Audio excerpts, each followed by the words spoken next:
right, here we go with the Mets series wrap up in Colorado. Like I said, I'll be doing these. I won't be doing these every day. I'll do it on days where something big seems to happen, or at the end of every series. So here's my Mets wrap up in Colorado, and they took 2 out of 3, which is important for me. Win series, win series, win series. And the Mets so far have won 2 straight series now after their 2-3 start, sweeping the Phillies, of course, and then now 2 out of 3 in Colorado.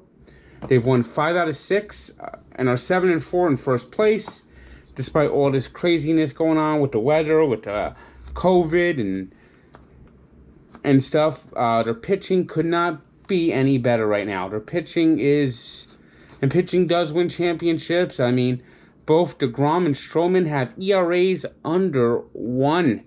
Of course, DeGrom is 0.45, and Stroman, he's got double. He's doubled it with 0.90.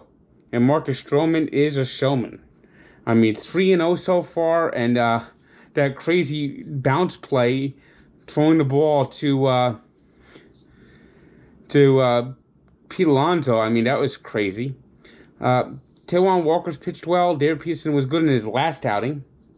The only thing is, Joey Lucchesi, maybe that was a little bit of rust that he hasn't pitched. We'll see how he does his next time out. The bullpen, with the exception of Jacob fucking Barnes, who want get him the fuck off this team now. Jacob Barnes got an ERA of 22.50. 22.50, which is how much I paid for a scorecard and a fucking Mets yearbook this year. 22.50. Good God, man, you suck. 2 innings pitched, 2 3-run homers. Get him off the team. Didn't see Trevor May in Colorado. Thank God. Didn't see Miguel Castro in Colorado. Thank God. And didn't see Jerry's Familia. Thank motherfucking God. Edwin Diaz was electric on Saturday. 3 strikeouts. That there might be something magic in that trumpet. But boy, he was scary on Sunday. You talk about Sunday scaries. That ball that Ryan McMahon hit to the wall, and it didn't look like it was hit that well, but it just kept carrying and carrying and carrying. But Brandon Nimmo made the catch on the wall. And then Story gets hit, and Charlie Blackmon, who is, to me, the most annoying hitter in the Rockies lineup. He's got that song by the outfield in the crowd saying, I don't want to lose your love tonight. From the middle of the game on, I just kept envisioning Charlie Blackmon coming up and hitting a walk-off homer. Especially as the Mets continued to fail. But thankfully, Charlie Blackmon didn't get that chance as James McCann, finally a catcher that might be able to throw people out. I mean, my God. When was the last time the Mets actually had a catcher that could throw people out? That was the one thing that Mike Piazza couldn't do. I mean, Jesus. But he nailed a perfect throw to Francisco Lindor and ended the game as Trevor Story trying to get into scoring position. Well, he failed.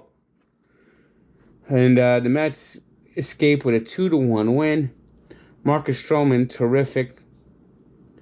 But you got to do something about this lineup. I mean, a very bad game for Francisco Lindor. I mean, Lindor and McNeil both hitting under 200. Conforto showing signs of life, but still batting just 200. I mean, they got to do something.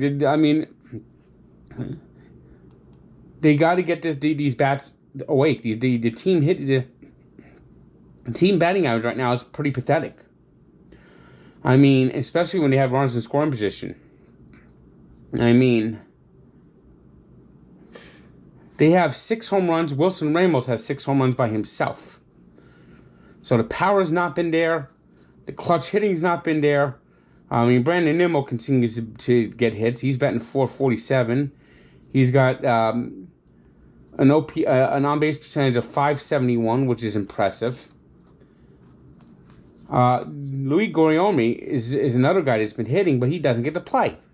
J.D. Davis, well, he's coming back. He actually hasn't looked that bad so far. And Jonathan VR, as much as I want to kill him, he's gotten some of the biggest hits this year for the Mets, including the game-tying double on Saturday. Got the game-winning hit in the 8th inning on Tuesday. So, and of course, Albert Amora Jr., you're just there to be the designated pinch runner. Well, he did the job perfectly. But they just got to hit better. They got to hit better.